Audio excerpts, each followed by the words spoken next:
there are two sets of question figures. The second set is incomplete. There exists a relationship between first two question figures. Similar relationship should exist between the third and the fourth question figure. Select one of the answer figures which completes the second set.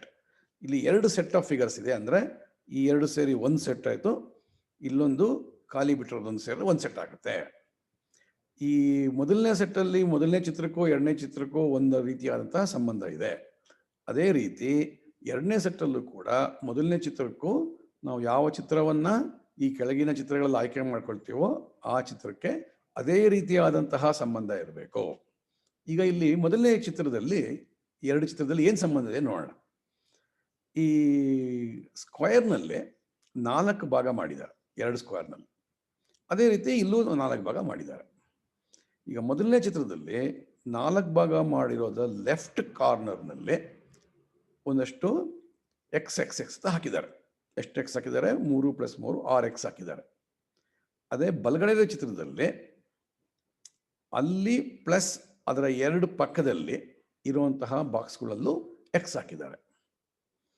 ಈಗ ನಾವು ಇದೇ ತರಹ ಒಂದು ಸಂಬಂಧ ಇಲ್ಲಿರುವಂಥ ಚಿತ್ರ ನೋಡಬೇಕು ಅಂದರೆ ನಮಗೆ ಇನ್ನೊಂದು ಇದೇ ಥರದ ಒಂದು ಬಾಕ್ಸ್ ತಗೋಬೇಕು. ಅದರಲ್ಲೂ 4 ಸಣ್ಣ ಸಣ್ಣ ಭಾಗಗಳಿರುತ್ತೆ. ಅದರಲ್ಲೂ ಕೂಡ ಇಲ್ಲಿ ಗೆರೆ ಹೇಳಿದಾಗೆ ಅದರ ಎರಡು ಕಡೆ ಪಕ್ಕದಲ್ಲಿ ಗೆರೆಗಳು ಎಳೆದಿರಬೇಕು. ಎ ಆಗೋದಿಲ್ಲ. ಬಿನಲ್ಲಿ ಇಲ್ಲಿ ಇರಬೇಕಾಗಿರೋದಿದೆ ತಗೊಂಬಂದರೆ, ಆದರೆ ನಮಗೆ ಬೇಕಾಗಿರೋದು ಅದು ಎರಡು ಪಕ್ಕದಲ್ಲಿ, ಆದ್ದರಿಂದ ಬಿ ಆಗೋದಿಲ್ಲ. ಸಿ ಇಲ್ಲಿ ಎಲ್ಲಿದೆಯೋ ಅದೇ ಥರ ಇಲ್ಲೂ ಇದೆ, ಅದರ ಎರಡು ಪಕ್ಕದಲ್ಲಿ ಗೆರೆಗಳು ಎಳೆದಿರೋದ್ರಿಂದ ಸಿ ನೋಡಲಿಕ್ಕೆ ಸರಿ ಅಂತ ಅನಿಸುತ್ತೆ.